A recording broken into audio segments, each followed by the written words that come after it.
Hello and welcome to DFS Coach Talk. It is Wednesday, June 9th, 2021. I'm Andrew Hansen alongside Joe Sarvati, affectionately known as Coach. And Coach swept the board last night in NBA, wins on FanDuel, DraftKings, YAHOO. I added a FanDuel GPP that cashed, so pretty strong night, Coach, here, and transitioning into only a one-game slate. No, it feels strange only having one game, but it was definitely a fun night. You know, sometimes when we say affectionately known as Coach, it applies like this last night. Today it does. Sometimes I think they may want to put a different word in there other than affectionately, but we'll use that today for sure. Yeah, it was good. It was, what was really rewarding about it. You know, the wins are great, and I love that the members won, and we we have all kinds of good vibes going. But I just love the fact that you and I have talked quite a bit about game scripting and looking through these games and what are the rotations going to be, and then jumping on all of these before everybody else had time to, knowing that it was going to be such a different series than the Clippers had against the Mavs, for example, and that that the scenarios were different.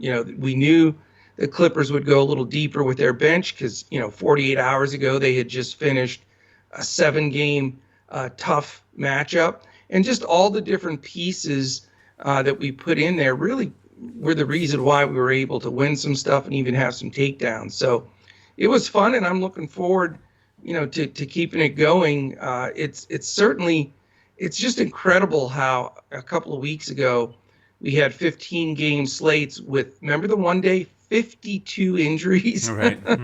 and now we go, to basically one injury or so and just, one or two games. So this is the time to make some money, and definitely, the time to talk things through and game script.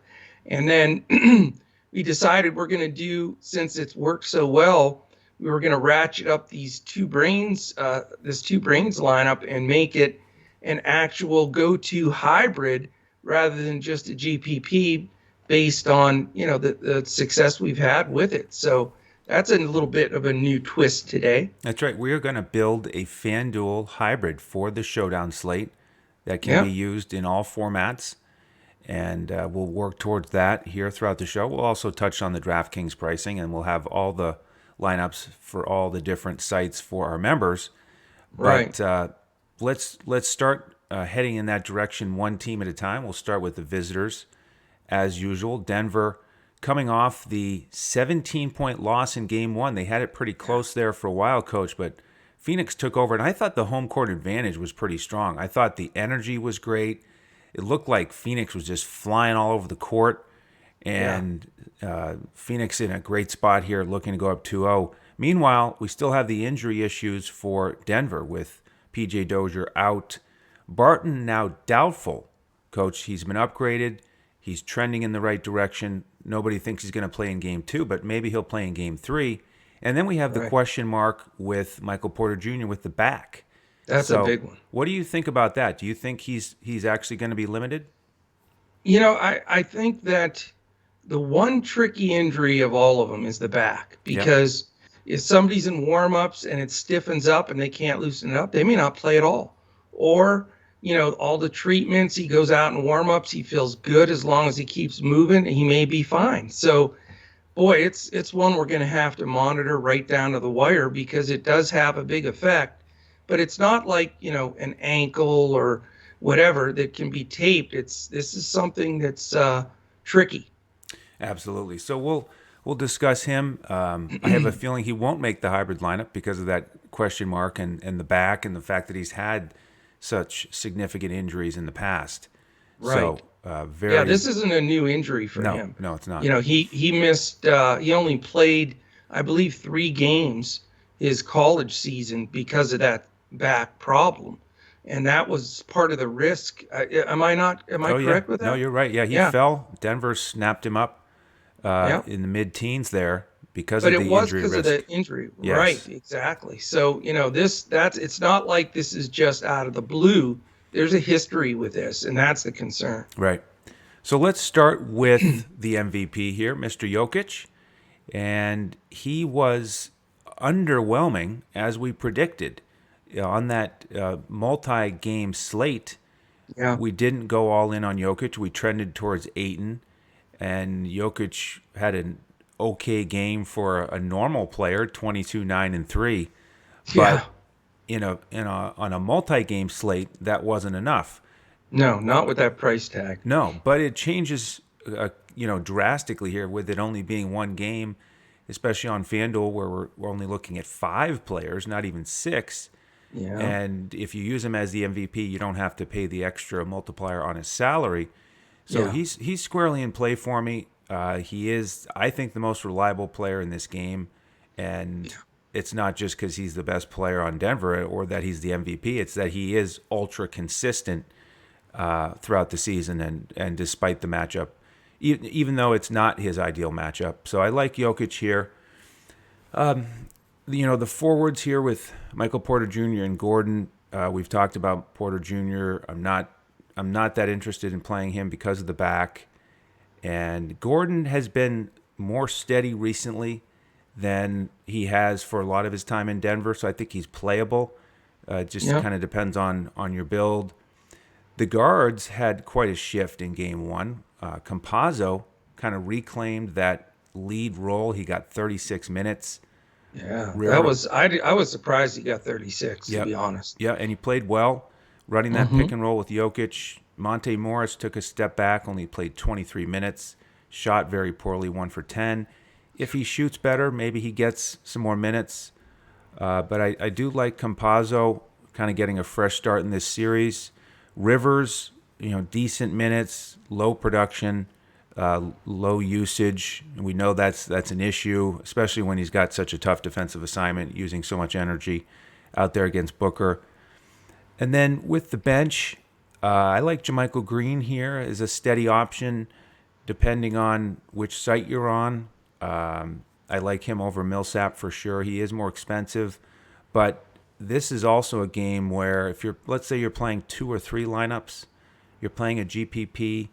I think he's a strong candidate there because if anything happens to Michael Porter Jr., I think JaMychal Green gets a big bump there. What are your thoughts on the Denver side?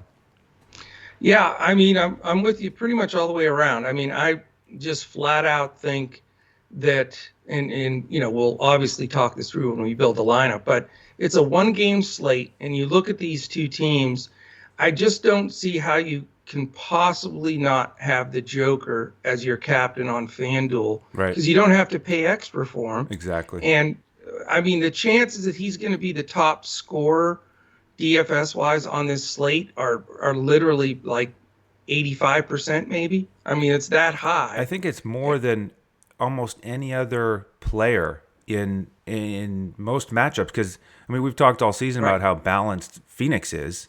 So with Jokic in this matchup, I agree. It's just the only way he's not, 9 times out of 10 is if he gets hurt. If he gets hurt, then of course no. Or some freaky foul trouble or something. Right. But I mean, it's what it is. I mean, I think he'll probably be in the 80 percentiles in captain ownership because again, you don't have to pay extra, and if you don't put him there, you're chasing points from the get-go. Yep. So I mean, it's almost not even worth discussing. It's just he's almost like a free square as the captain, as weird as that sounds. Right. So I'm with you there, and then. The reason we need the Porter news, I mean, we really do, because it's not like, is he going to play?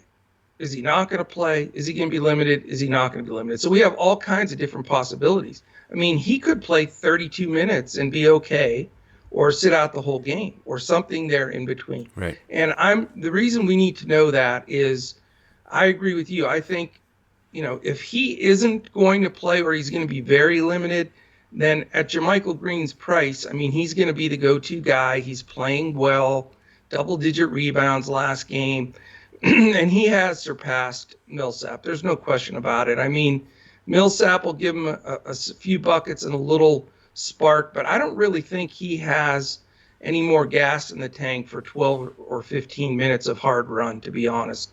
So, I'm not looking at him or any of the other bench guys other than the situation that what I did last time is I faded Campazzo and Morris because I figured they would split time. And I agree with you. I mean, Campazzo was really good, but how much of that was what your point that you brought up? When a guy's 1 for 10 and just not his night, you just roll with the other guy. And we did say that if one guy gets hot or the other guy gets cold, somebody will get more minutes. So my concern is Campazzo, people are going to see the 36 minutes and everything that he did, and he's going to be owned like a maniac. And I still believe that he and Morris split the game. I think it's more, 24, 26, something like that each, and then a little bit of time next to each other. But the problem with them being next to each other is it creates a defensive problem for them. That's why Rivers is guaranteed mid-30s minutes more than likely, because he has to guard Booker, especially when Paul's out on the court.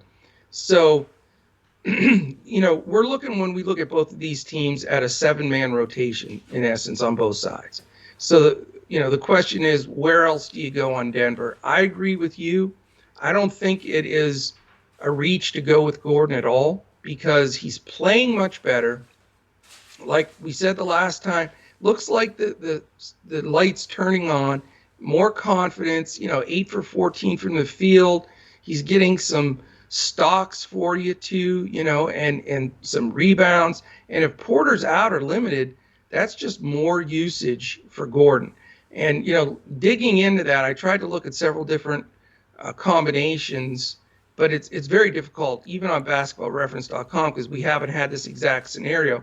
But if Porter's limited, let's say, I think the portion of his usage goes to JaMychal Green and to Aaron Gordon. I really do think that's where that would go. Now, if he's out completely, then that even ratchets up more of the Joker, and then it brings Paul Millsap slightly into play, but not enough for me to roster him. So for me, Andrew, on Denver's side, I feel pretty good about the fact that Joker's a plug and play.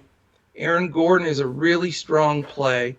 And depending on the Porter news, JaMychal Green could be a strong play for me as well. But that's what I'm looking at this point. Okay. Well, before we transition to Phoenix and your Nuggets over there, no pun intended. Jump in with us today. If you'd like these lineups tonight, we will have this hybrid. If there are any pivots to it, we will announce them in our Discord. We'll have our GPP lineup on FanDuel, full lineup on Yahoo for you to play, the cash core on DraftKings, the GPP core on DraftKings. And, of course, with our membership, you get access to all of our other sports. We'll have our golf lineups tonight for a fun new event. Baseball lineups every day. Crushing it there. So jump in with us at dfscoachtalk.com, and then we'll invite you into our Discord with an email this afternoon. Yeah, and if you're watching this on YouTube, this is a perfect time. 5 seconds. Hit that thumbs up button, the subscribe button, which is really key for us. We're getting close to some internal goals with the subscribers on YouTube. And then hit the little alert button so you know when all these podcasts post, because like today's a busy day. We're going to have this basketball pod posting, then a golf podcast posting, and then, all the sports go live. We'll have live lineups for baseball for the afternoon slate. So great time to get in, whether it's the 3-day pass for $10 or the NBA playoff special, 2 months for $111. And you don't just get basketball, you get everything that we offer here at Coach Talk. So we'd love to have you. All right, how about we transition right into Phoenix? Talk to me about good? These Suns. All right, here's the deal with Phoenix. We've avoided playing Phoenix almost all season for what you mentioned earlier. They share the ball. They are the true description of a team that plays well together offensively and defensively. They share the ball. You can really tell on this team that they don't care who scores it. They'll go to Booker when they need to as the main guy. But listen to this real quickly, Andrew. Their 7-guy slate, which I'll consider a 7-man rotation, not slate, rotation. This is how many shots they took in the first game: 12-13, 13-12, 14-8, and 7. So if that's not sharing the basketball, I don't know what is. Yeah, I mean, it's props to Monty Williams.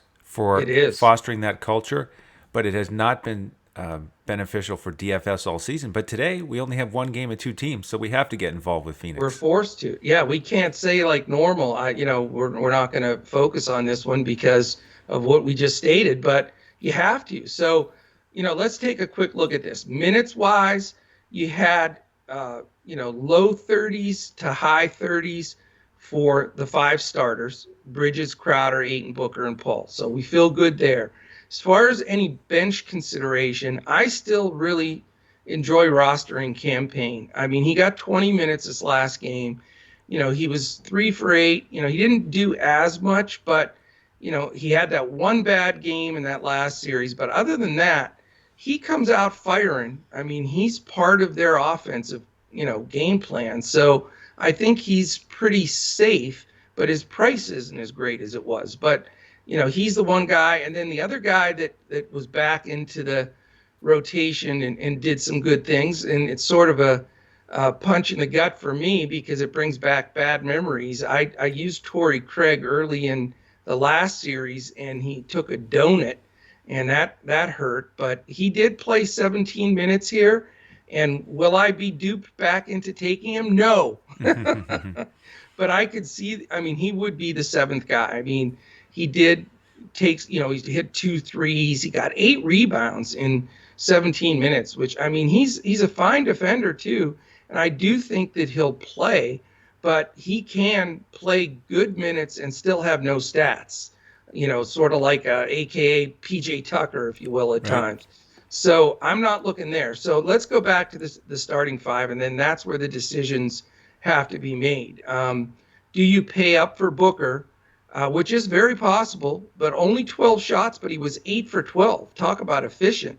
And he had a lot more assists. And what I saw was Denver running some doubles, pinching him, showing, making him give up the ball. So I think that's perfect strategy. I do the same thing. I would want to lessen his shots. Right. If they keep him in that 12-shot range, that's going to benefit them long term. He needs to shoot the ball, in my opinion, 20 times a game. Yep. He's by far the best shooter on this team. But I also think that Monty's smart enough to know, okay, now we need to counter-react to what they did. They took him away. We shared the ball and we won, but we still need Book to get more shots up. So I think they're going to run some more plays, some more screen and rolls where he can step back. And I really like Booker here. I don't know if people are going to say, okay, I'm paying up for the Joker.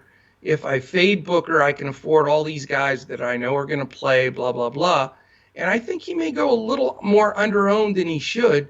I still think if there's anybody in this game that has the chance to get close to Joker DFS points, it's Booker. We know when he's on a roll, he is unstoppable. So I'm interested to see your input here, but I want to start my build on this side with Booker. And I feel so comfortable, and hopefully, we'll certainly talk through it, but I would love to have just Joker and Booker up there, 1-2. If it's chalky, if it's not, whatever, it is what it is. I mean, you can't, there's something to be said when you play these huge tournaments about being a little contrarian. But for me, playing mainly cash and single entries, you can't get cute, or you're done before you even get started. So for me, Booker's the number one guy I want to go to. And then it's just a matter of figuring out the salary based on what happens in that other game with Porter, because you have Mikal Bridges, who, we've been on him all along. I'm a huge fan of his because he does contribute offensively quite a bit. 4 threes in this last game, and his minutes are guaranteed to be mid to upper 30s because he's such a great defender, and they need him on the floor. Crowder, 13 shots. I mean, you're going to get him chucking 9 threes at his price. Very playable. Then, the DeAndre Ayton factor. We've talked about it in Discord with our members and on the show. The fact that Ayton has had success against the Joker and done well in the matchup against Denver. And, he was 9 for 13, fine game, 10 rebounds. So I would expect a similar type situation, so certainly in play. And then, the factor is, do you go, for me at least, it's going to end up probably coming down to, Ayton versus Paul here from the salary side. So, is Paul healthy enough? That was the big question. He looked fine to me. I think he's healed up from that rest they got.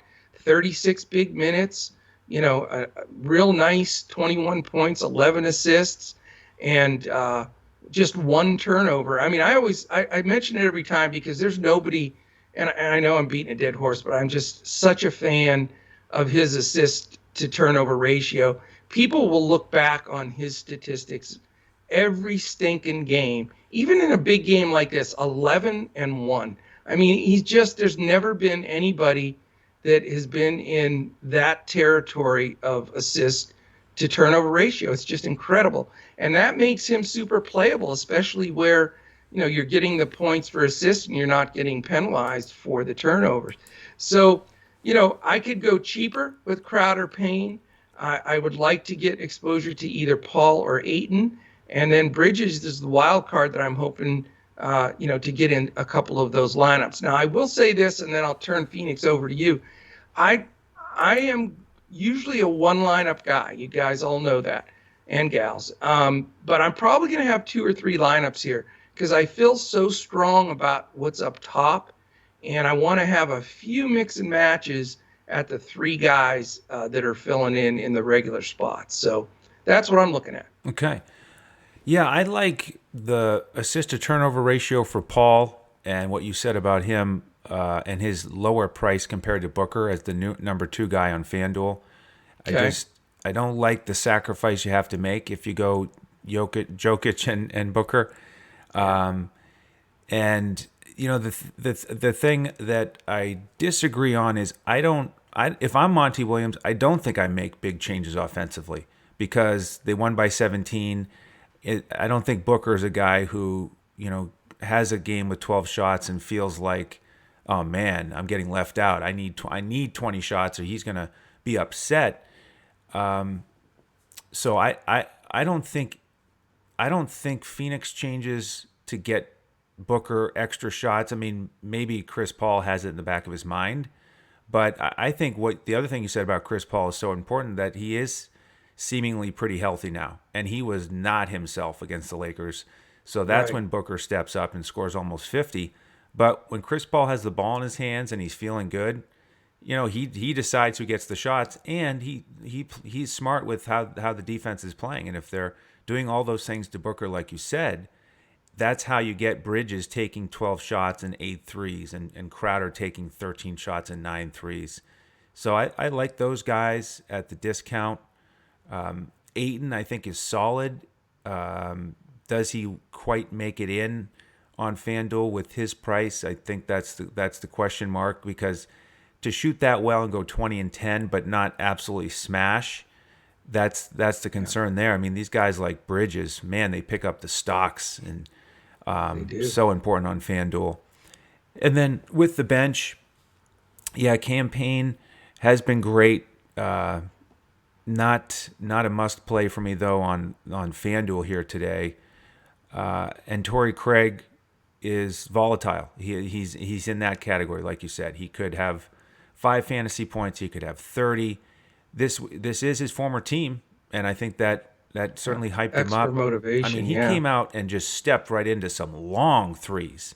I know. He was ready to go. And the 8 rebounds, you can feel pretty good about that type of stat more than the 9 points.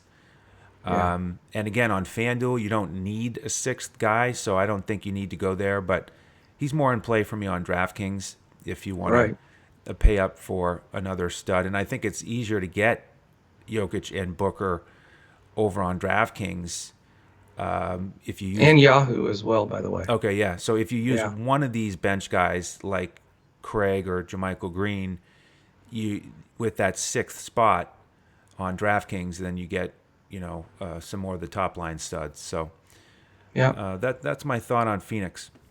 Yeah, the only thing that, and it'll be fun to see how this plays out. I'm just really strongly believe, and I think Monty's certainly a great coach. I think he realizes that, great, they won by 17. They all share the ball. That's wonderful. But the bottom line is when push comes to shove and it's the playoffs, you need your star to do it. I mean, you look at the teams that have won it, it's because Kawhi went berserk, LeBron went berserk, whatever it is. Booker is their best player. I know Paul's, first ballot Hall of Famer, but he's more toward the end of his career. Booker is the guy that can throw 50 on the board. And I don't think that if he takes 12 shots a game throughout this series, I think Denver has a chance to win the series. So I think he has to adjust and look at the big picture, and not because Booker's going to pout. He sometimes gives up the ball too much. He's a great team player. He's not like one of these quirky guys that has to get his shots. Right. I'm just saying from the Phoenix staff side, they know he needs to get more shots. So I think they're going to be encouraging that. And I would be shocked if he doesn't get 18 to 20 some shots up today. And I just think you're going to see, those shots are going to come away a little bit, from Paul and Bridges and Crowder and even the bench guys. I doubt you're going to get 7 field goal attempts from Torrey Craig again, so that's just my feel there. And I see what you're saying, and it makes sense. But I'm really expecting, and I think that the industry is going to be almost identical to the way you explained it. And that's why I think he's going to be 10 or 15% under-owned in the key spots. In fact, as crazy as it sounds, I'm going to play one of those 3 lineups with him as the captain and Jokic in the second spot, just in the GPP plays that I'm going to make. So just to throw it out there. All right. So how do you want to build this? Because this is it's supposed to. We're doing the hybrid this week, which is a shift.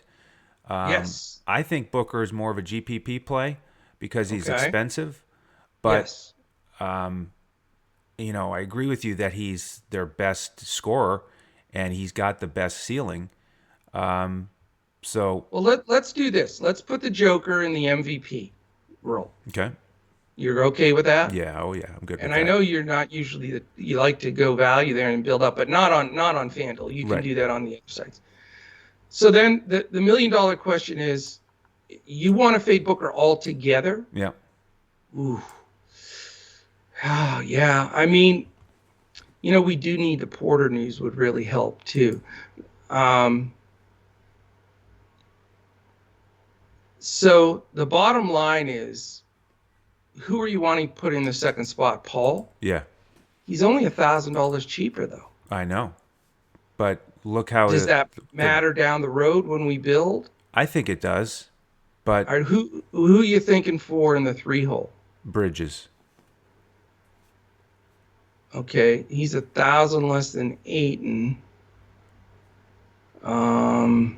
which would leave 9,500. Or no, that's all right. Let's go backwards too. So from value, Rivers, Green, Crowder, Campazzo, I think they're all playable. Yeah, I mean, I've finished this one out with Crowder and Campazzo. Because I don't really like 9,000 and down today on FanDuel unless we get some clarity on Michael Porter Jr. And if he's going to be out, then this could change for me, and maybe we go JaMychal Green and we can pay up for Booker. But I think not knowing Porter Jr. news, I'd like to fade Porter Jr. and JaMychal Green at this point. And so I'm fine with that for sure. I'm not sure Campazzo is the best play. I still believe that he's going to split the game, possibly. So I'm just thinking and again, we'll talk this through and see what makes the most sense. But do you have any confidence that Rivers can get value at his lower price? Because this is what I had, and then we can combine them together. Joker, Booker, Bridges, Gordon, and Rivers. I don't I don't have faith in Rivers right Okay. now. I mean, just the low floor scares me. It is low, You but know, 35 minutes I like is the probably, minutes. I yeah, like it. He's got. I mean, he's more of a boomer guy, bust guy recently. You know, his minutes have been very solid, but it's either he right. gets hot offensively, takes double-digit shots, and gives you a nice value, or he's just playing defense and getting under 10 shots and not getting value. Yeah, that's true. I mean, he's the guy I like least. Now, I do think that Gordon's a good play because if we're going to fade Porter, then, yeah, Jermichael Green's going to take some of that. Maybe they split up, but Gordon should, based on looking up statistically, should raise in usage here and be a strong play. Did you consider Gordon there? Yeah, I mean, I agree that he should get a bump if Porter Jr. is out Out. for Yeah. sure, but Yeah. we just don't know. And he's been solid, more solid, but I think he's playable. I think he could get 30 fantasy points again, even if Porter Jr. plays. I mean, to me, with if we go with this build, what I was looking at, it comes down to Crowder or Aaron Gordon, Yeah. and And Crowder. that's close. That's That's close. close, yeah, because Yeah. Crowder is dependent on 3-pointers. He gets a lot of other stuff, but he takes a big majority of his shots on threes, Right. and we've seen him go 0 for 7, so he's not. He's the guy I feel like as a floor in a cash game. He's the one I'm most concerned about, Okay. but I also like his minutes and the fact that he should get double-digit shots. So Very possibly. He does have a tendency to get in foul trouble. That's the other slight concern. Um, it's hard to finalize this without really knowing the Porter yeah, news. it is. Maybe we just maybe we just compromise and then update later. Okay. So, I mean, the key factor is that we're going to disagree on no matter what is Booker. So, for this case, I'll take Booker out. We'll put this together, and then, as we'd love for you to become a member and get in Discord because we're both going to have some lineups. And Andrew, I think we're going to probably, and again, we're doing this live in the podcast. This is how, I mean, we're open book. This is what we do. This is how we do it, and we want everybody to know everything we're doing. We were going to go with just this one hybrid build on, for our members, but I don't know if it's possible. Yeah, it's a real challenge. We maybe better stick with, let's put this together for everybody, and then for our members, let's go back to just both posting a hybrid, because why talk each other out of something we believe in and we're winning with, Yeah, and the other thing is the next time we do a two brains, maybe it'll be on a 2-game slate, so it'll be a little bit different. This is just way different. It's so hard to zero in on one lineup in this context. Exactly. Format. And you don't have any room for any error whatsoever. Right. And one guy just blows the whole thing to smithereens in a one game thing, where with two teams, we'd probably agree on a few guys enough to shuffle them around. So let's go with yours, because you've got that one built. It looks good. And then just know we'll update it if things change with Porter. And then our members will know in Discord, there'll be a couple different opportunities. So let's go back through what we're going to have as our. Okay, we're back to the two brains GPP. Okay, we'll start with Jokic, Chris Paul, Bridges, and we'll slot Crowder in there for now. Could change, and then Campazzo. So that leaves 500 on the table. Yeah, that leaves 500 on the table, and Jermichael Green comes into play if Porter's out. There's some shifts that can take place here, but we'll let Joe know, and we'll throw it out there on Twitter. But let's stick with it. Go in this direction. I think that's the best way to do it. And it gives everybody a better chance to win. So Excellent. that's all we can do. All right. Well, good stuff here. I mean, that is the look behind the curtain of how we talk things Yeah. through. And, Yeah. you know, you know, we do that with each other. We also do it internally. I mean, it is a battle every day to finish that Sure. lineup because we are building one lineup, maybe two, for the members. And we do scrutinize every single spot No doubt. for sure. So And we're that's, both right a lot of the yeah. times. So it's like, there's no right or wrong answer. It's just, covering a few of those lineups. And, for me, it's easier to go with one lineup when you have 8, 10 games. You zero in, you get it set. But like you said, with this, it's just, it was brutal the other day. Did you see in our Discord? So I put a lineup out this past weekend, and it took down like the $25 tournament, literally Yeah. took down. But I played the $50 one along with Deb Deluxe and a few of the other people. It didn't. It finished second with a million other people, Right. and instead of winning like 3,000 or fourth, I mean it was 5,000, we won like $80. And it was 1.8% points difference, DFS points. So that's why it makes sense to have a few variants when you're playing in those GPPs. Absolutely. No doubt about Yeah. it. So, well, hope everybody enjoyed that here at lunchtime, getting ready for the solo game tonight. All eyes are going to be on Phoenix for that battle in game 2. Can't wait. So follow Yes. us on Twitter for any news at DFS Coach Talk. You can follow the coach at JOESARVADI. You can find me at Language Olympic. Jump in for membership at dfscoachtalk.com.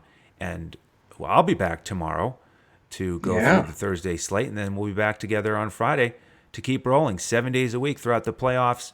Hit that subscribe button on YouTube so you know when these podcasts are going to post.